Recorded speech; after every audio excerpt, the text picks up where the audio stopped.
ఏమైపోతా ఉంది అన్న పరిస్థితిలోకి law and order వెళ్ళిపోయింది. రెడ్ బుక్ పాలనతో ఈరోజు రాష్ట్రంలో అడ్డగోలుగా న్యాయాన్ని పాతరేసి ధర్మానికి రక్షణ లేకుండా ఈరోజు ఆస్తులు ధ్వంసం చేస్తూ ఉన్నారు, దొంగ కేసులు పెడతా ఉన్నారు, ఇరికిస్తూ ఉన్నారు కేసుల్లో.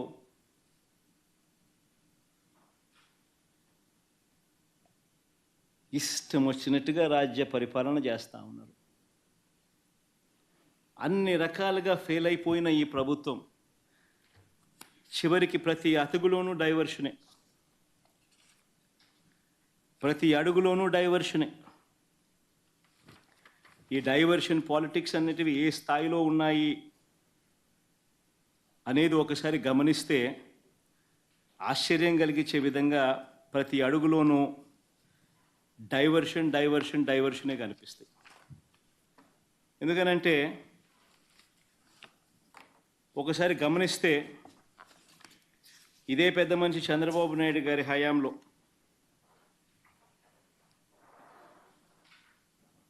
రాష్ట్రంలో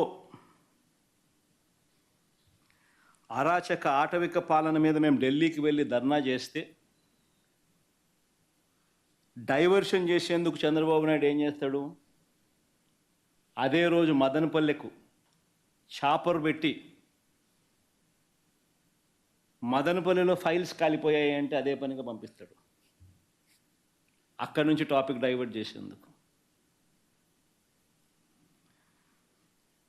రాష్ట్ర వ్యాప్తంగా కూడా రెసిడెన్షియల్ స్కూల్స్లో కానీ, IIITలో కానీ, హాస్టల్లో కానీ, కాలేజీల్లో కానీ ఫుడ్ పాయిజన్ జరిగి, ఈవెన్ గోరుముద్ద కార్యక్రమంలో కూడా ఫుడ్ పాయిజనింగ్ జరిగి పిల్లలందరూ కూడా అన్యాయమైన పరిస్థితిలో ఫుడ్ బాగా లేదు అని చెప్పి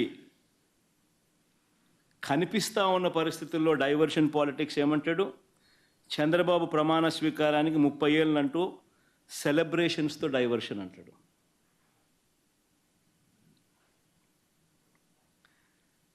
చంద్రబాబు నాయుడు స్కిల్ స్కామ్లో అరెస్టులు, చంద్రబాబు నాయుడును తాను చేసిన స్కాముల్లో అరెస్ట్ చేశారని, తనను అరెస్ట్ చేశారని, తనకు బాగా దగ్గర, తనకు బంధుత్వం ఉన్న ఈనాడు ఆ మార్గదర్శి నేరాలను బయట పెట్టారు అని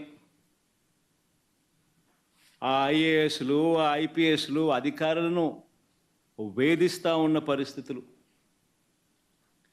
ఆ వేధింపులకు తాను పాల్పడతా ఉన్నాడు అని చెప్పి సర్వత్రా విమర్శలు వస్తూ ఉంటే దాన్ని డైవర్ట్ చేయడానికి కోసం అని చెప్పి మళ్ళీ ముంబై నుంచి ఒక సైడ్ ఆర్టిస్ట్ సినీ నటిని అడ్డు పెట్టుకుని ఒక స్టోరీ, ఆయన పేరు ఏం పేరు, జత్వానినా ఏదో పేరు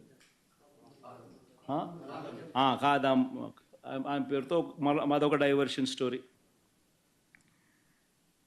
విజయవాడలో మనమంతా కూడా చూసాం ఏ రకంగా అలర్ట్. వెడ్నెస్డే బుధవారం రోజు అలర్ట్ వస్తే శుక్రవారం సాయంత్రం నుంచి ముమ్మరంగా వర్షాలు పడతాయని అలర్ట్ వస్తే బుధవారము, గురువారము, శుక్రవారం మధ్యాహ్నం దాకా నీకు టైం ఉన్నా కూడా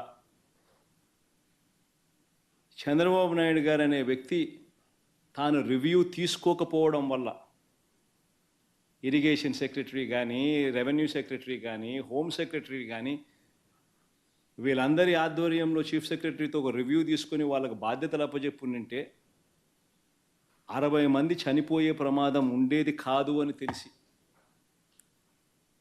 ఇరిగేషన్ సెక్రటరీ ఫ్లడ్ కుషన్ తాను ఏర్పాటు చేసేవాడు, రెవెన్యూ సెక్రటరీ రిలీఫ్ క్యాంపులు తాను ఏర్పాటు చేసేవాడు, హోమ్ సెక్రటరీ లోతట్టు ప్రాంతాల్లో ఉన్న ప్రజలను రిలీఫ్ క్యాంపులకు షిఫ్ట్ చేసి ఉండేవాడు. ఇవేవి కూడా చంద్రబాబు